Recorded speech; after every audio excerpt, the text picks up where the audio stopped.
আপনি কি গল্প পড়তে ভালোবাসেন, বিশেষ করে গোয়েন্দা গল্প? গল্পের নেশা এতটাই যে ব্যোমকেশ, ফেলুদা, কিরিটি সব পড়ে ফেলেছেন? চাইছেন নতুন কোনো স্বাদের গোয়েন্দা গল্প, রহস্য সহ টান টান উত্তেজনা, অথচ সময়ের অভাবে বই নিয়ে পড়া হচ্ছে না। অফিসের কাজ, ঘরের কাজে এতটাই ব্যস্ততা যে বই বহন করাটাও এখন সমস্যার। কিন্তু আপনি হয়তো ভুলে যাচ্ছেন, সময়টা অনেক পাল্টে গেছে। এখন আর হাতে বই নিয়ে পড়তে হয় না, তার বদলে রয়েছে অডিও স্টোরি। হাতে মোবাইলটা রয়েছে তো, প্রত্যেক মোবাইলে রয়েছে ইউটিউব চ্যানেল। তাহলে আর দেরি কিসের?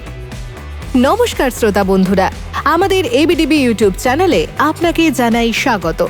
শুরু করছি একটি সুন্দর, রোমাঞ্চকর, টান টান উত্তেজনা সহ একটি রহস্য উদ্ঘাটন গল্পের অডিও রিভিউ। আজ আমরা আলোচনা করব মির্চি বাংলা ইউটিউব চ্যানেলের সদ্য প্রকাশ হওয়া হত্যাশাস্ত্র গল্পের বিষয়ে। গল্পটি লিখেছেন স্বনামধন্য লেখক অভিজ্ঞান গাঙ্গুলি। হত্যাশাস্ত্র গল্পটি শুধুমাত্র গোয়েন্দা গল্প নয়, এটি একটি প্রাচীন ভারতীয় রহস্য। সম্পূর্ণ গল্পটি থ্রিলারে ভরপুর। এছাড়াও আছে খুন, ষড়যন্ত্র এবং বিষকন্যা, সব মিলিয়ে ভয়ানক টান টান উত্তেজনা। মির্চি বাংলার সানডে সাসপেন্স সিরিজে রয়েছে ঐতিহ্যবাহী সব রহস্য, থ্রিলার ও গোয়েন্দা গল্প, যা কিনা অডিও স্টোরি ফরম্যাটে শ্রোতাদের মনোযোগ ধরে রাখে ঘন্টার পর ঘন্টা। সম্প্রতি মুক্তি পাওয়া হত্যাশাস্ত্র গল্পটিতে রয়েছে এক অন্যরকম চমক, কারণ এই গল্পের নায়ক হলেন মহাজ্ঞানী চাণক্য। শুধুমাত্র গোয়েন্দা কাহিনী নয়, অতীতের কাল্পনিক ইতিহাসের কাহিনীকেও তুলে ধরা হয়েছে এই গল্পে। গল্পটির মূল বিষয়বস্তু কাল্পনিক হলেও লেখক অভিজ্ঞান গাঙ্গুলি এমনভাবে পরিবেশন করেছেন, আপনি কখনো ভাবতেই পারবেন না গল্পটি নিছকই লেখকের কল্পনা। আপনি ঠিক যেমন ধরনের গোয়েন্দা গল্প এতদিন পড়ে এসেছেন, সেই ধারা থেকে একেবারেই আলাদা এই গল্প। অর্থাৎ তথাকথিত রহস্য গল্পের ধারার ঘটেছে অনেক পরিবর্তন। সেই ধারাকে আরও এক ধাপ এগিয়ে নিয়ে গেছেন লেখক অভিজ্ঞান গাঙ্গুলির লেখা হত্যাশাস্ত্র। প্রাচীন ভারতের পটভূমিতে সাসপেন্স আর ষড়যন্ত্রের ঘন জালে ঘেরা এক থ্রিলার গল্প। গল্প শুরু হয় প্রাচীন পাটলিপুত্রে। চন্দ্রগুপ্তের রাজত্বের সময়কার রাজনৈতিক অস্থিরতা, ক্ষমতার লড়াই, এই সমস্ত চক্রান্তের ভেতরে হঠাৎই অদ্ভুত কিছু ঘটনা ঘটতে থাকে। রাজমহলের গোপন তথ্য বাইরের রাজ্যে কোনোভাবে পাচার হতে থাকে। এমনকি শুধু গোপন তথ্য নয়, রাজনৈতিক অস্ত্রশস্ত্র সহ অর্থ সম্ভারও পাচার হতে থাকে বাইরের রাজ্যে। কিন্তু কে বা কারা এই পাচার চক্রের সাথে জড়িত তা বুঝে উঠতে পারছিল না কেউ। এমনকি স্বয়ং সম্রাট চন্দ্রগুপ্ত এই বিষয়ে ঠাহর করতে পারছিলেন না কিছুতেই। এই রকম চাপানুতোর পরিস্থিতিতে রাজ্যে ঘটে যায় কিছু অস্বস্তিকর ঘটনা। অর্থাৎ একের পর এক খুন হতে থাকে, আর খুন করার ধরনটাও ছিল ভীষণ ভয়ঙ্কর। হঠাৎই রাজমহলের আশপাশের কিছু পতিতালয় থেকে সুন্দরী গণিকারা একে একে উধাও হয়ে যায়। পরে তাদের উদ্ধার হয় মৃতদেহ, সেটাও বিভৎস রকম ভাবে। পতিতালয় থেকে কিছু বিশেষ গণিকাদের তুলে নিয়ে যেত এক অজ্ঞাত পরিচয় ব্যক্তি। পতিতালয়ে বেশিরভাগ মানুষই মুখ ঢেকে পরিচয় গোপন করেই আসত, কারণ বেশ্যাদের কাছে যাওয়া কোনো পুরুষের কাছেই সম্মানের ছিল না। আর খুনি ঠিক এই সুযোগটারই সদ্ব্যবহার করেছিল। প্রথমে মুখ ঢেকে, কালো পোশাক পরে, কালো ঘোড়ায় চেপে পতিতালয়ের সামনে গিয়ে দাঁড়ায় সেই খুনি। তারপর তাদের মধ্যে থেকেই পছন্দ মতন একজন গণিকাকে তুলে নেয় তারা ঘোড়ায়। এরপর রাজমহল ছাড়িয়ে, গ্রাম ছাড়িয়ে এক অন্ধকার নির্জন জায়গায় নিয়ে গিয়ে খুন করে গণিকাদের। মুখ চেপে ধরে একের পর এক কোপ মারে পেটের মধ্যে। সেনাপতি কিথক আচার্য কৌটিল্য চাণক্যের শরণাপন্ন হন এই গণিকাদের হত্যাকারীকে খুঁজে বের করার জন্য। চাণক্য এই বিষয়টা নিয়ে তদন্তে নামেন। তিনি সমস্ত বিষয়টা শুরু থেকে জানার পর বেশ চিন্তায় পড়ে যান, এবং ঠিক তার কদিন পরেই খুন হয়ে যায় আরও এক গণিকা। সেই গণিকার মৃতদেহ নিজের চোখে দেখার পর অনেক কিছুই বুঝতে পারেন তিনি। যারা খুন হয়েছে তাদের মৃত্যুর আগে কোনো রকম চিৎকার বা বাঁচার আর্তনাদ শোনা যায়নি। মৃত্যুর পর প্রত্যেকের চোখ মুখ, বিশেষ করে ঠোঁট অদ্ভুত এক রং ধারণ করে। শরীরের শিরা উপশিরাগুলো ফুলে ওঠে।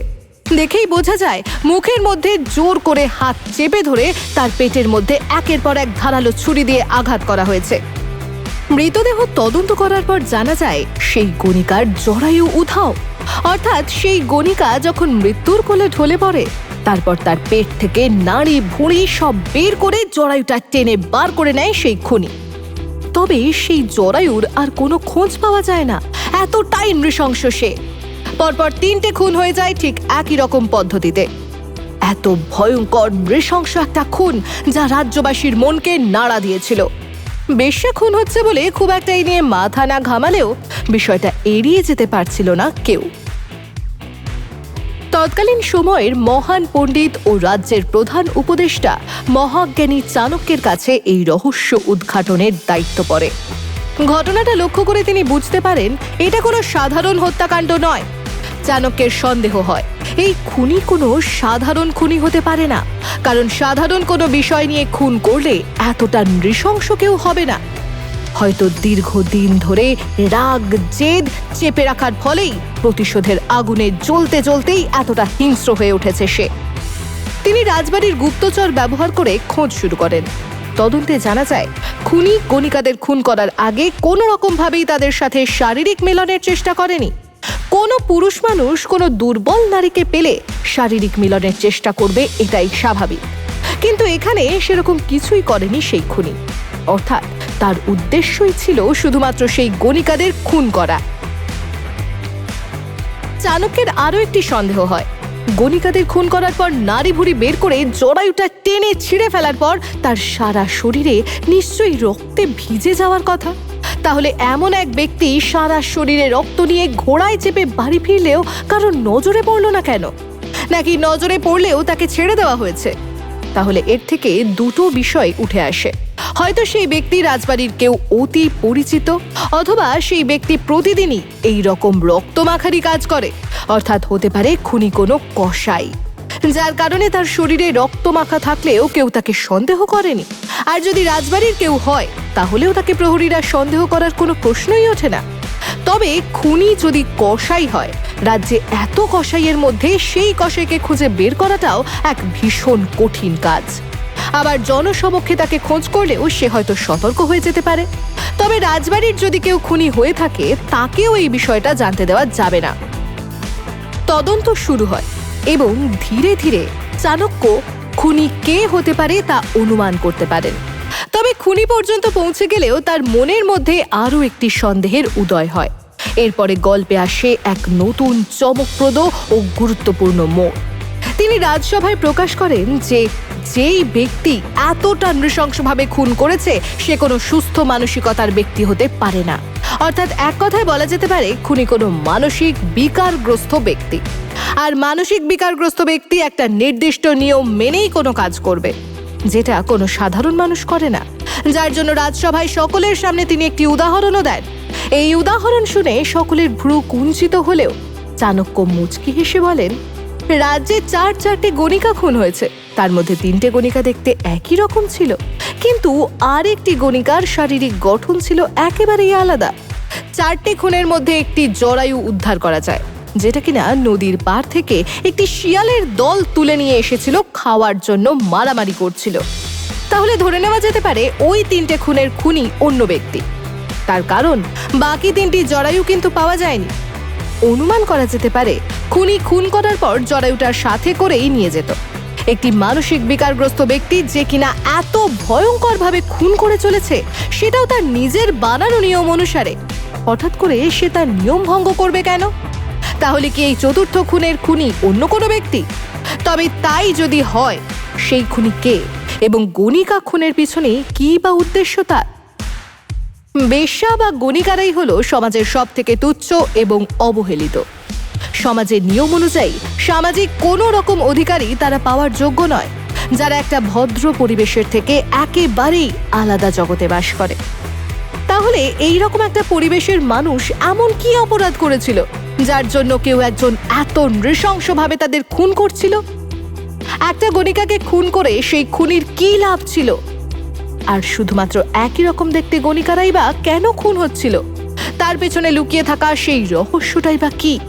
আর এই খুনের মাঝখানে সেই দ্বিতীয় ব্যক্তিটাই বা কে, যে নিজের স্বার্থ সিদ্ধি সম্পূর্ণ করার জন্য একই রকমভাবে খুন করে প্রথম ব্যক্তির ঘাড়ে সেই খুনের দায় চাপাতে চেয়েছিল?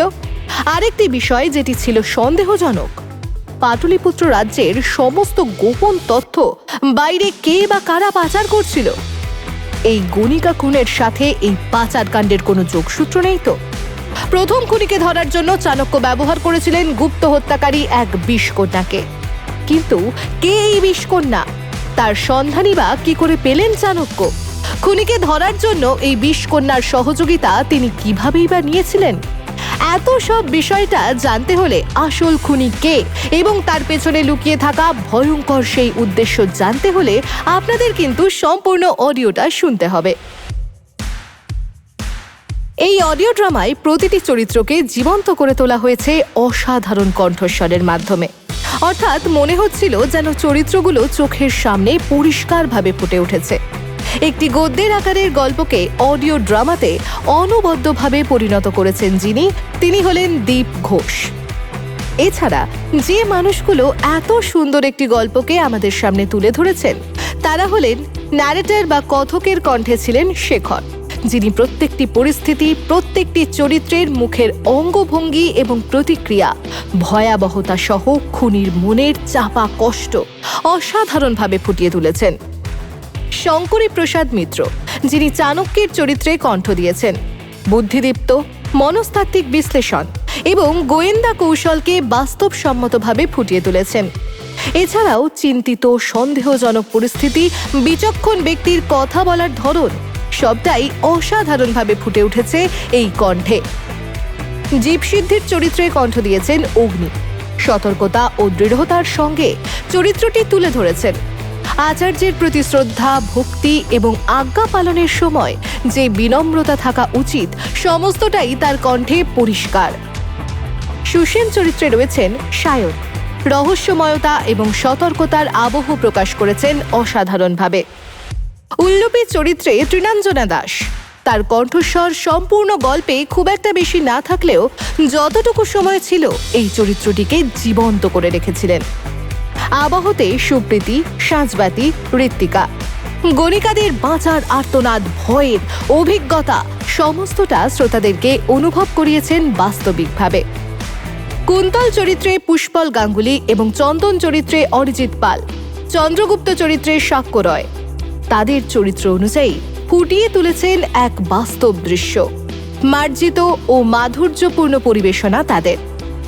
ভীমা চরিত্রে সৌমেন চক্রবর্তী এবং কিথক চরিত্রে ইন্দ্রনীল ভাদুরী হত্যাকারী ও রহস্যময় চরিত্রের যেভাবে ভয়ঙ্করতা ফুটিয়ে তুলেছেন তা এক কথায় অনবদ্য।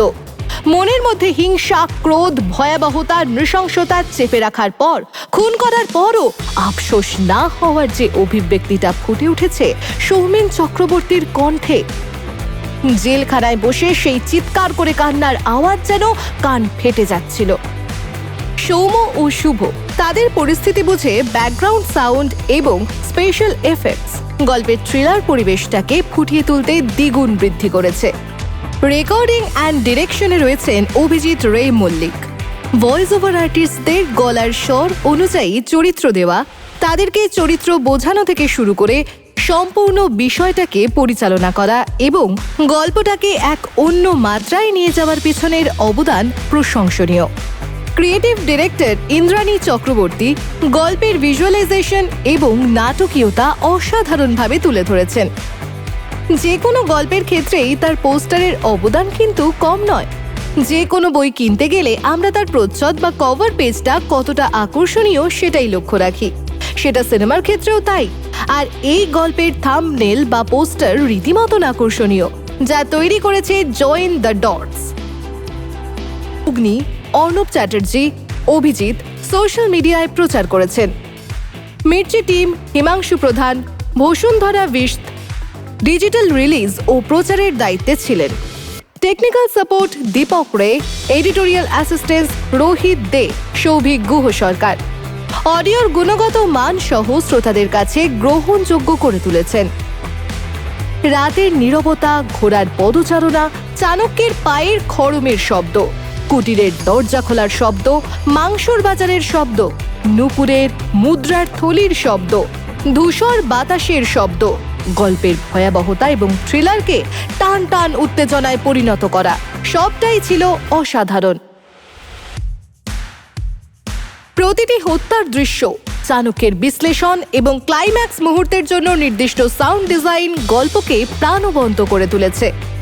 গল্পের নেতিবাচক দিক: সম্পূর্ণ গল্পটির অডিও ডিউরেশন হলো 2 ঘন্টা 35 মিনিটের অধিক। এতটা সময় ধরে কোনো গল্প শোনার মতো ধৈর্য অনেকেরই থাকে না, আর ধাপে ধাপে শুনতে হলেও গল্পের স্বাদ অনেকাংশেই নষ্ট হয়ে যায়। তাই গল্পের সময় ডিউরেশন কম হলে আরও বেশি শ্রোতার সংখ্যা হতো বলে মনে করা যায়। গল্পের সংলাপ খুবই ধীর গতিতে ডেলিভারি করা হয়েছে, অর্থাৎ অনেকটা সময় ধরে একটা বিষয় নিয়েই ডায়লগ আদান প্রদান করার কারণেই কিছুটা সময় একঘেয়েমি হয়ে যাচ্ছিল, যেটা কিন্তু গল্পের স্বাদ কমে যাওয়ার একটা প্রবণতা থাকে।